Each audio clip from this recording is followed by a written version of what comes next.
성도 여러분, 안녕하셨습니까? 지난밤에도 함께 하신 하나님의 은혜를 감사드립니다. 만나의 아침 새벽 기도로 시작하겠습니다. 하늘에 계신 사랑이 많으신 아버지 하나님, 이 아침에도 생명을 허락하신 주님의 은혜를 인하여 감사와 찬양을 돌립니다. 하나님의 말씀을 통해 마땅히 저희에게 들려주실 주님의 귀한 음성을 듣게 하여 주시옵소서. 주님께서 인도하시는 귀한 시간이 될 수 있도록 인도해 주시옵소서. 우리 모든 이 방송을 통해서 하나님의 말씀을 듣는 주님의 귀한 자녀들이 하나님의 은혜의 축복들을 누릴 수 있도록 인도해 주시기만을 사랑과 자비가 많으신 우리 주님 예수님의 이름으로 간절히 기도드리옵나이다. 아멘. 오늘은 안교교과 제5과 구원을 받는 법입니다. 제5과 구원을 받는 법. 기억절의 말씀입니다. 요한복음 3장 14절로 15절에 있는 말씀입니다. 모세가 광야에서 뱀을 든 것 같이 인자도 들려야 하리니 이는 그를 믿는 자마다 영생을 얻게 하려 하십니다. 요한복음 3장 14절 15절에 있는 말씀입니다. 이번 그 공과에 대한 내용의 학습 목표, 핵심 주제는 그 첫 번째 깨닫기가 개인에게 구원이 주어지는 과정을 배우는 것입니다. 느끼기는 자유를 주시는 하나님의 능력을 통해 죄의 올무가 깨어졌음을 기뻐하는 것입니다. 행하기는 이런 놀라운 소식을 친구와 친지 그리고 동료 또한 낯선 사람들에게도 전하는 삶을 우리가 사는 것이지요. 구원을 받는 법에 대해서 구원은 성경이 우리에게 가르치고자 하는 핵심입니다. 예수님께서 이 땅에 오신 목적이지요. 그분은 인자에 온 것은 잃어버린 자를 찾아 구원하려 함이라고 누가복음 19장 10절에 말씀하실 정도로 인류를 구원하는 일을 가장 중요한 사명으로 여기셨습니다. 그렇다면 성경은 인류가 그 구원에 이르는 방법에 대하여 무엇라고 설명하고 있을까요? 과연 우리는 어떻게 구원을 받을 수 있습니까? 오늘 우리 교과의 주제를 통해서 예수님의 가르침의 핵심이라고 할 수 있는 구원에 이르는 길에 대하여 우리는 살펴볼 것입니다. 우리는 구원에 필요한 단순하고 실질적인 단계에 관하여 예수님의 가르침을 살펴보고자 하는 것입니다. 이 과정 하나하나를 이해함으로써 성경이 말하는 구원의 길을 바르게 깨닫고 그 길을 추구하며 사는 그러한 삶의 계기가 되기를 바랍니다. 일요일입니다. 그대의 필요를 인식하라. 밑으로 내려가시면 그날의 주제의 핵심이 교훈에 담겨져 있다고 그랬지요. 구원을 얻기 위한 첫 번째 단계는 죄로 말미암은 절망적인 상태를 깨닫는 것입니다. 성령은 죄를 지적해서 우리가 구주의 필요성을 깨닫게 하시는 것입니다. 죄로부터의 치유를 얻는 첫 단계는 죄 많은 자신의 상태와 스스로 치료할 수 없다는 자신의 무능함을 철저하게 깨닫는 것입니다. 구원은 그렇습니다. 내게 구원이 필요하다는 사실을 알 때에만 비로소 구원을 향해 나아갈 수 있는 것입니다. 구원은 바로 죄의 자각으로부터 시작되는 것입니다. 한오는 예수님께서 세리 레위를 제자로 부르신 후 그의 집에서 열린 잔치에 참여하셨습니다. 그전엔 많은 다른 사람, 동료 세리들도 참석해 있었습니다. 이를 것을 본 바리새인들과 서기관들이 왜 예수님께서 세리와 죄인들과 함께 식사하냐고 그 제자들에게 따졌습니다. 누가복음 5장에서는 제자들을 비방하는 것으로 묘사되고 있지만 마태복음 9장과 마가복음 2장에 보면 예수님을 비방하는 것으로 표현되어 있습니다. 어쨌든 결국 이것은 이들이 예수님의 이러한 행동을 비난하기 위해 이 말을 꺼낸 것입니다. 그때 예수님께서는 이들에게 다음과 같이 말씀하셨지요. 누가복음 5장 32절에 내가 의인을 부르러 온 것이 아니요 죄인을 불러 회개시키러 왔노라. 여기서 예수님께서는 사람들을 의인과 죄인으로 구분하신 것을 볼 수 있습니다. 문맥상 의인은 바리새인과 서기관과 같은 사람들을 뜻하고, 죄인은 그들이 무시하고 죄인으로 치부하는 세리나 창녀들을 의미한다고 볼 수 있습니다. 하지만 우리가 오해하지 말아야 하는 것은 예수님은 결코 그들을 의인으로 저들을 죄인으로 구분하신 것이 아니라는 것입니다. 여기서 말하는 의인과 죄인은 죄의 유무가 아니라 자기 인식의 차이를 말하고 있습니다. 다시 말해 여기서 말하는 의인은 죄가 없이 의로운 사람이 아니라 스스로 의인이라고 생각하는 사람들이고요. 죄인은 죄가 많은 사람이 아니라 스스로 죄인임을 깨닫는 사람을 뜻하는 것이었습니다. 결국 예수님께서는 이 말씀을 통해 구원은 죄에 대한 자기 인식에서부터 시작됨을 말씀하신 것입니다. 자신이 죄인임을 인식하지 못한 사람들은 결코 구원으로 나올 수 없는 것입니다. 왜냐하면 구원이 필요하다고 생각하지 않기 때문입니다. 그러므로 죄로부터 치유를 얻고 구원으로 나가는 첫 단계, 첫 발걸음은 바로 자신이 죄인임을 깨닫고 스스로 그 죄로부터 벗어날 수 없다는 것을 인정하는 것, 즉 죄의 자각에서부터 시작된다는 사실입니다. 그렇다면 자신이 죄인임을 어떻게 알 수 있습니까? 그것은 바로 죄를 죄로 정하는 법을 통해서 가능합니다. 내가 하는 행동이 죄인지 아닌지를 알려면 법을 보면 됩니다. 법에서 나의 이러한 행동을 죄로 정의한다면 나는 죄인이 되는 것이고, 마찬가지로 우리가 죄인인지 아닌지를 깨닫게 하기 위하여 하나님께서는 우리에게 율법의 말씀을 주셨습니다. 이것이 율법의 목적입니다. 로마서 7장 7절에 보면 바울은 율법으로 말미암지 않고는 내가 죄를 알지 못하였다고 언급하고 있습니다. 또 로마서 3장 20절에도 율법의 행위로 그의 앞에 의롭다 하심을 얻을 육체가 없나니 율법으로는 죄를 깨달음이냐라고 말씀하고 있습니다. 이처럼 하나님께서는 우리가 죄인인지 아닌지를 깨닫게 하시고자 율법을 주셨고, 그 율법을 통해 우리는 자신이 죄인임을 자각할 수 있는 것입니다. 이러한 율법은 이스라엘 백성들에게 주어진 성문화된 율법만을 의미하지 않습니다. 바울은 로마서 2장에서 모든 사람은 율법을 가지고 있다고 말합니다. 단 유대인들은 글로 쓰여진 율법을 갖고 있지만 다른 사람들은 그 율법이 마음, 즉 양심에 기록되어 있다는 것이지요. 결국 이 땅에 존재하는 모든 인류는 율법을 통해 죄를 자각할 수 있으며, 그 과정은 그들 마음속에 역사하시는 성령을 통하여 이루어지는 것입니다. 우리의 영적 실상을 알게 해주는 안약은 성령이십니다. 우리를 위해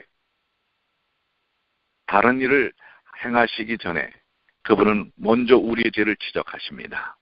그분은 우리 안에 피할 수 없는 죄의식과 깊은 죄책감을 일으켜서 우리가 구주를 갈망하도록 끊임없이 우리의 양심에 호소하시는 것입니다. 우리는 바로 죄에 대한 자각에 대한 인식이 필요하다는 사실을 깨달아야 합니다. 묵상입니다. 여러분은 자신이 죄인이라는 사실을 얼마나 철저하게 깨닫고 있습니까? 한번 깊이 묵상해 보시길 바라고요. 적용입니다. 여러분은 최근 어떤 죄의식 또는 죄책감을 새롭게 깨닫게 되었습니까? 한번 여러분들이 실질적인 여러분의 삶 속에서의 경험들을 정리를 해보시고요. 또 그 문제를 어떻게 처리해 나갈 것인가 말씀을 통해 접근해 보시길 바랍니다. 둘째 날입니다. 회개. 교훈으로 내려가시면 죄를 깨달은 다음에는 회개하는 과정이 필요하다. 진정한 회개는 죄를 시인하고 슬퍼하며 다시는 범죄하지 않으려는 정신을 포함해야 한다. 예수님께서는 왜 세리나 죄인들과 함께 식사를 하느냐고 비난하는 바리새인들에게 내가 의인을 부르러 온 것이 아니요 죄인을 불러 회개시키러 왔노라 라고 말씀하십니다. 여기에는 구원에 대한 두 가지 교훈이 들어있는데요. 첫째는 전날에 우리가 언급한 그런 일요일 서재에 있었던 것처럼 자신이 죄인임을 깨닫는 자기인식의 중요성입니다. 둘째는 그렇게 자기의 죄를 깨달은 자를 불러 회개하도록 하는 그것이 예수님께서 이 땅에 오신 목적이라는 사실입니다. 다시 말해 자신이 죄인임을 깨닫는 것에서 머물지 말고 그 죄를 회개하는 단계까지 나아가야 한다는 말이죠. 예수님께서 이 땅에서 처음으로 외친 기별이 바로 회개하라 천국이 가까웠다였습니다. 예수님의 길을 예비하기 위해 태어난 요한도, 침례 요한도 회개하라는 기별을 외쳤습니다. 또한 초기의 초대교회에서도 역시 성령을 받은 사도들이 복음을 전하면서 우리가 어떻게 해야 할꼬라고 묻는 사람들에게 너희가 회개하여 각각 예수 그리스도의 이름으로 침례를 받고 죄 사함을 얻으라고 전하고 있습니다. 이처럼 회개는 죄의 문제를 해결하는 데 있어서 매우 중요한 과정입니다. 여기서 우리는 죄를 깨닫는 것과 회개하는 것에는 분명한 차이가 있음을 기억해야 합니다. 사실 이 땅에 많은 사람들은 기록된 율법이든지 아니면 마음에 기록된 율법을 통하여 자신의 죄를 깨닫습니다. 이러면 안 되는데, 이렇게 하는 것은 옳지 못한데, 이런 생각은 예수님을 믿든지 믿지 않든지 누구나 할 수 있습니다. 하지만 많은 경우에 거기서 끝납니다. 대부분의 사람들은 죄에 대한 자기인식을 묵살해버립니다. 그렇게 되면 죄는 점점 더 커지게 되고 나중에는 죄를 인식할 수조차 없을 만큼 죄에 둔감해지는 것입니다. 오늘날 그리스도인의 가장 큰 문제는 죄에 대한 무뎌짐입니다. 둔감입니다. 내 속에 죄가 있음에도 불구하고 그 문제를 해결하려고 하지 않는 것입니다. 오히려 그 죄를 벗삼아 그저 거기에 묻혀 살아가는 것입니다.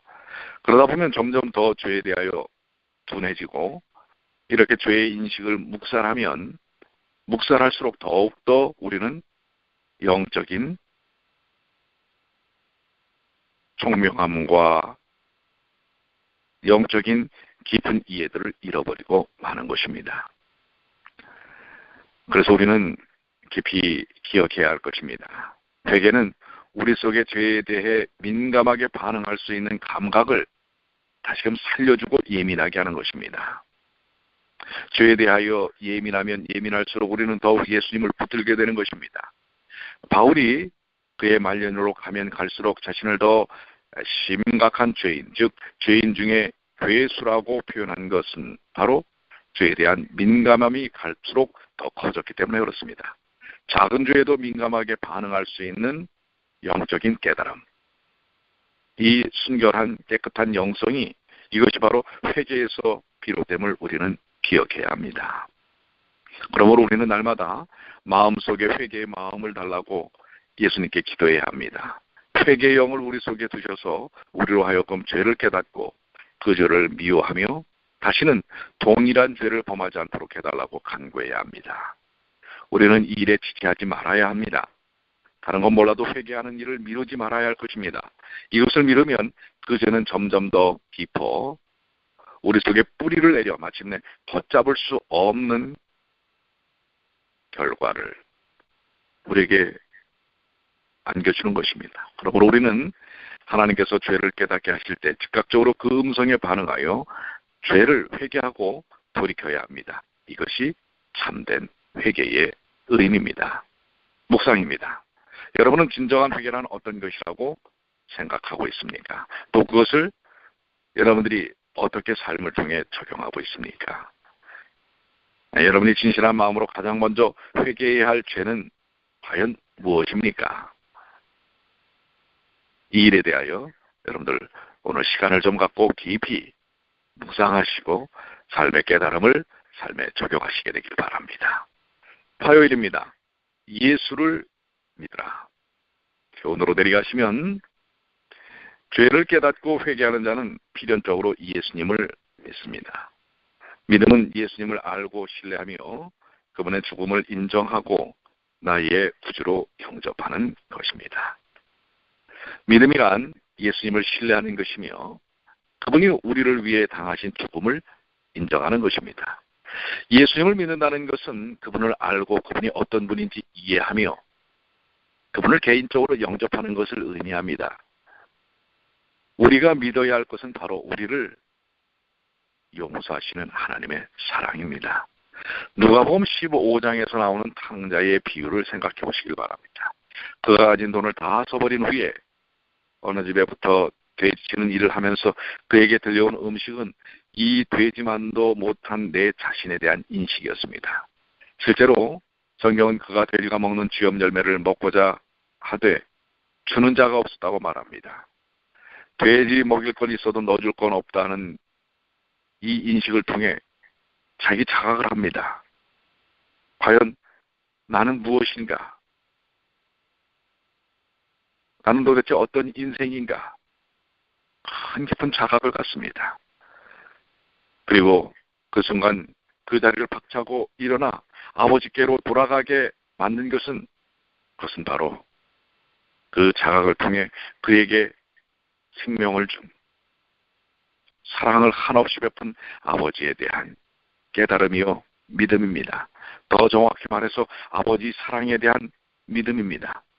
아무리 주위에서 너는 돼지보다도 못한 사람이라고 인지했다 할지라도 그리고 그를 조롱한다 할지라도 아버지는 나를 사랑하신다는 그 사랑에 대한 믿음이 그로 하여금 다시금 집으로 돌아오게 한 것입니다. 여기서 우리는 회개하게 하는 믿음의 핵심을 보게 되는데요. 그것은 바로 사랑에 대한 깨달음과 믿음입니다. 요한복음 3장 16절에 있는 말씀, 로마서 5장 8절에 있는 말씀, 하나님이 세상을 이처럼 사랑하시는 사랑에 대한 인식입니다. 우리가 아직 죄인 되었을 때 그리스도께서 우리를 위하여 죽으심으로 확증하신 그 사랑, 그 사랑에 대한 깨달음입니다. 사랑에 대한 믿음입니다. 이런 아버지 사랑에 대한 믿음이 곧 우리로 하여금 담대히 은혜의 보좌 앞으로 날마다 나아가게 하는 것입니다. 이러한 믿음은 어디에서 오는 걸까요? 사랑에 대한 믿음은 그 사랑을 경험할 때 이르러 옵니다. 그 사랑을 깨달을 때 이르러 옵니다. 탕자가 아버지의 사랑을 믿을 수 있었던 것은 지금까지 그가 아버지로부터 사랑의 경험이 있었고 그 사랑에 대한 깨달음인 것입니다. 우리도 마찬가지입니다. 매 순간 경험하는 크고 작은 사랑의 경험뿐만 아니라 그 사랑에 대한 깨달음이 그분의 사랑을 깨닫는 그 깨달음이 그 사랑을 믿게 하는 원동력이 되는 것입니다. 우리는 수도 없이 예수님을 믿는다고 고백해 왔습니다. 그러나 정작 예수님의 무엇을 믿는가라는 물음에 우리는 대답이 궁색해지기 일쑤입니다. 무엇을 믿는 것이 예수님을 믿는다는 의미인지 명확하지 않을 때가 많습니다. 우리의 믿음은 예수께서 나를 위해 돌아가셨다는 것과 그 돌아가신 주님의 사랑은 너무도 무한하고 가름할 수 없을 정도로 크시다는 사실을 깨닫는 것이요. 그 사랑을 통해 우리가 구원받았다는 것을 깨닫고 믿는 것입니다. 그 믿음은 결국 나를 향한 하나님의 사랑에 대한 믿음인 것입니다. 어떤 상황에서도 어떤 죄 가운데서도 만일 우리가 우리 죄를 자백하면 저는 미쁘시고 의로우사 우리 죄를 사하시며 모든 불의에서 우리를 깨끗하게 하시는 그분의 사랑을 믿는 것, 이것이 바로 우리로 하여금 회개의 길로 가게 하는 근원인 것입니다. 이 사랑의 확신이 여러분과 저 우리 모두에게 진정한 구원의 길로 발걸음을 옮기도록 한다는 사실을 기억하시게 되길 바랍니다. 그 사랑의 주체이신 예수님을 믿는 믿음, 그것을 여러분과 제가 갖고 있는 것이 아니겠습니까? 자, 묵상입니다. 여러분은 자신의 믿음을 뭐라고 설명하시겠습니까? 한번 좀 여러분이 믿고 있는 바가 무엇인지를 좀 설명해 보시길 바랍니다. 예수님을 믿는데 예수님을 어떻게 믿는지, 무엇을 믿는지 한번 여러분들, 여러분의 가족에게, 이웃에게, 친구에게 한번 소개해 보시길 바랍니다. 여러분이 지금 예수님을 믿음으로 또 우리가 삶을 통해 이겨내야 할 것은 무엇일까요? 삶을 통해 적용해 보시길 바라고요. 넷째 날입니다. 혼인잔치 예복입니다. 교훈으로 내려가시면 우리는 예수님에 대한 믿음으로 말미암아 의의 옷을 입는데 그 옷은 우리의 죄를 덮는 흠없는 그리스도의 품성을 상징한다. 하나님의 사랑을 깨닫고 그 사랑 안에서 죄의 용서를 경험한 사람은 그 다음 어떤 단계로 나아가는 것일까요? 그 대답은 바로 마태복음 2장 11절부터 나오는 혼인잔치의 비유에서 나와 있습니다. 먼저 그 내용을 간단하게 소개를 하자면 한 나라에 임금이 있었습니다. 그는 아들을 위해 혼인잔치를 준비하고 많은 사람들을 초청하지요. 그런데 그렇게 초청받은 사람들이 하나같이 혼인잔치에 오지 않는 것입니다. 그러자 임금은 초청받은 자들에게 종들을 보내어 속히 혼인잔치에 오도록 합니다. 하지만 그들은 임금의 초청을 거절합니다. 그러나 임금은 포기하지 않고 다른 종들을 보내서 혼인잔치에 오라고 초청합니다. 그러자 이번에는 그 청을 거절할 뿐만 아니라 왕이 보낸 종들을 잡아 능욕하고 죽이기까지 합니다. 이것을 들은 왕은 심히 분노하여 군대를 보내서 그 살인자들을 진멸하고 그 마을을 초토화시키지요. 일이 이렇게 되자 혼인잔치에 올 사람이 없는 것입니다. 그래서 임금은 다시 종들을 시켜 길에서 만나는 사람들, 어떠한 사람들이든 모든 사람들을 다 혼인잔치에 오라고 초청을 합니다. 결국 이렇게 해서 많은 사람들이 잔치 자리에 들어왔는데요. 그 잔치에 참여하기 위해서는 한 가지 조건이 있었지요. 그것은 왕이 준비한 예복을 입어야 하는 것입니다. 그 예복을 원하는 자는 누구나 입을 수 있도록 준비된 예복입니다. 그런데 왕이 잔치 자리에 와보니 한 사람이 예복을 입지 않고 앉아있는 것입니다. 그때 왕은 그 사람에게 이렇게 얘기합니다. 마태복음 22장 11절로 14절이죠. 임금이 손을 보고 들어올세 거기서 예복을 입지 않은 한 사람을 보고 가로되 친구여 어찌하여 예복을 입지 않고 여기에 들어왔느냐 하니 저가 유구무원이거늘 임금이 사환에게 말하되 그 수족을 결박하여 밖에 어두운 데 내어 던지라 가서 슬피 울며 이를 갈미 있으리라 하니라. 청함받은 자는 많되 택함을 입은 자는 적으니라.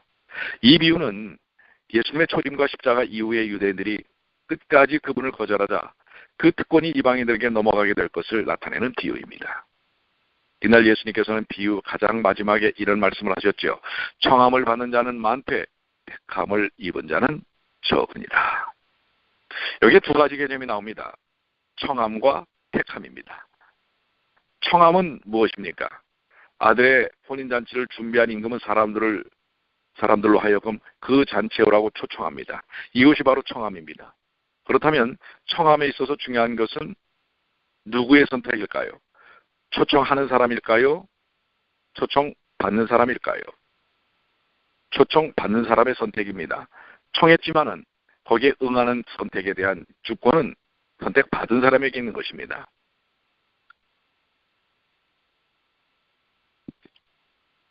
결국 이 비유에서는 모두가 청함을 받았지만 이들은 청함에 응한 무리와 청함을 거절한 무리로 결국 나눠지게 됩니다.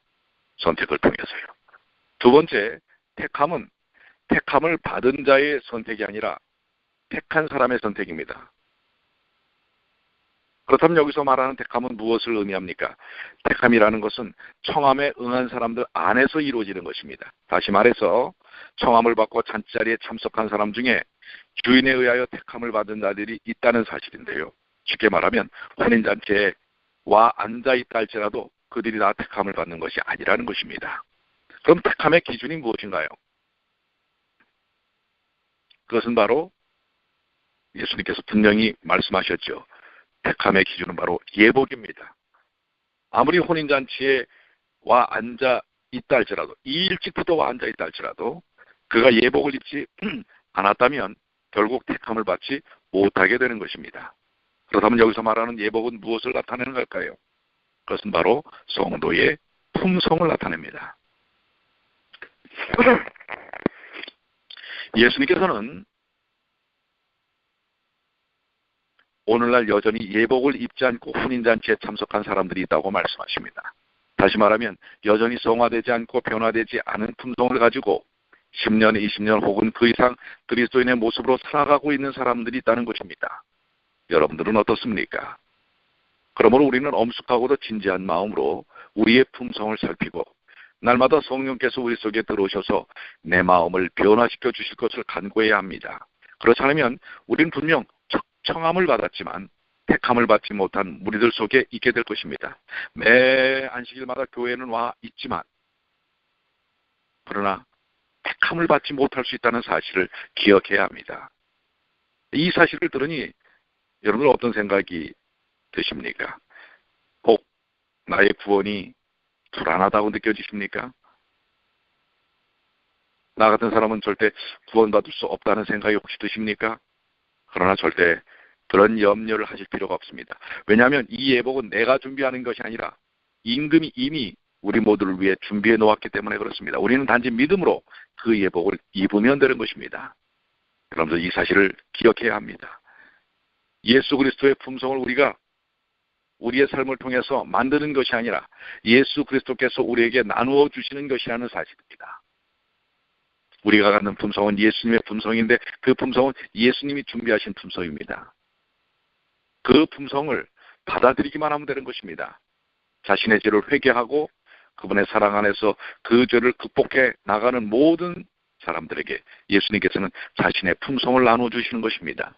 이 사실을 믿고 우리 속에서 하나님의 품성이 회복되고 재현되기를 기도하십시오.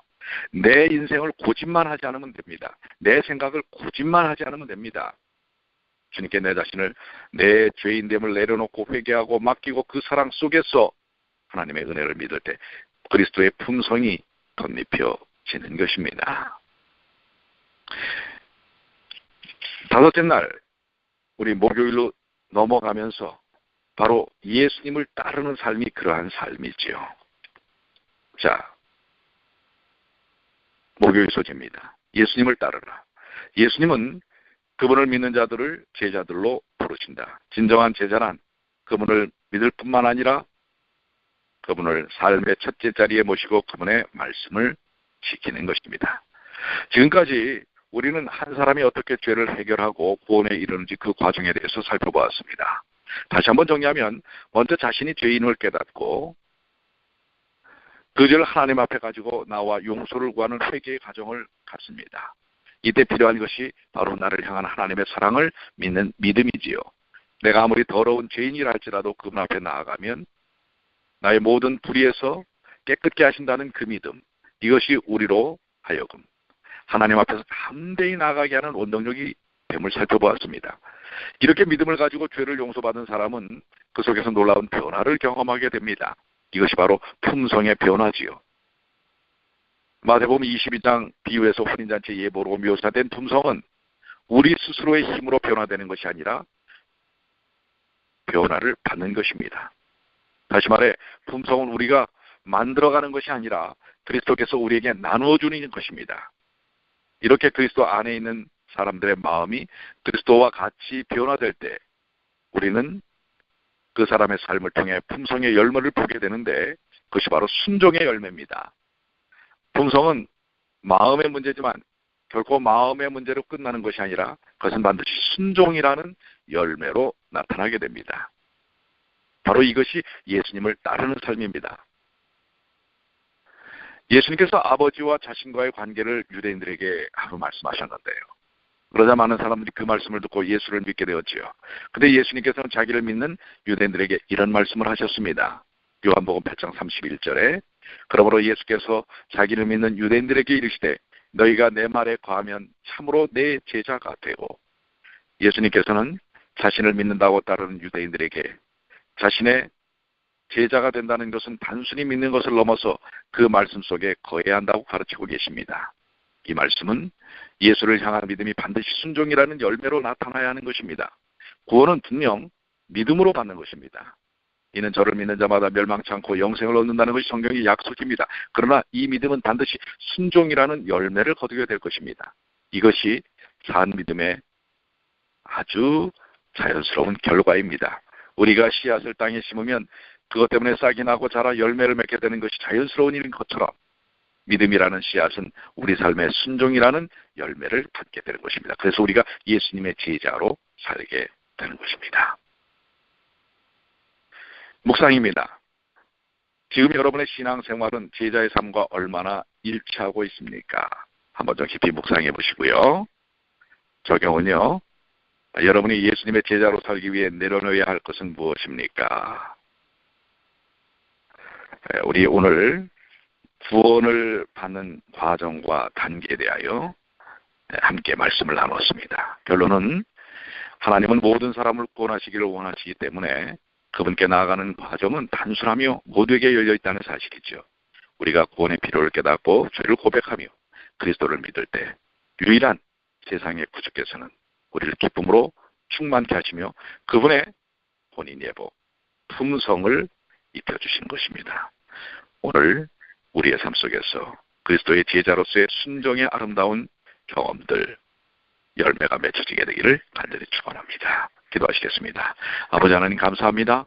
오늘 주신 말씀을 통해 구원을 어떻게 받는지, 구원의 과정이 얼마나 은혜롭고 단순하면서도 우리에게 힘이 있는지 가르쳐 주셔서 감사합니다. 매일 매 순간 이 구원의 귀한 경험 속에서, 은혜 속에서 살게 하여 주시옵소서. 모든 이 방송을 통해서 말씀을 나누는 주의 자녀들이 구원의 확신 속에서 은혜를 누리며 살게 하여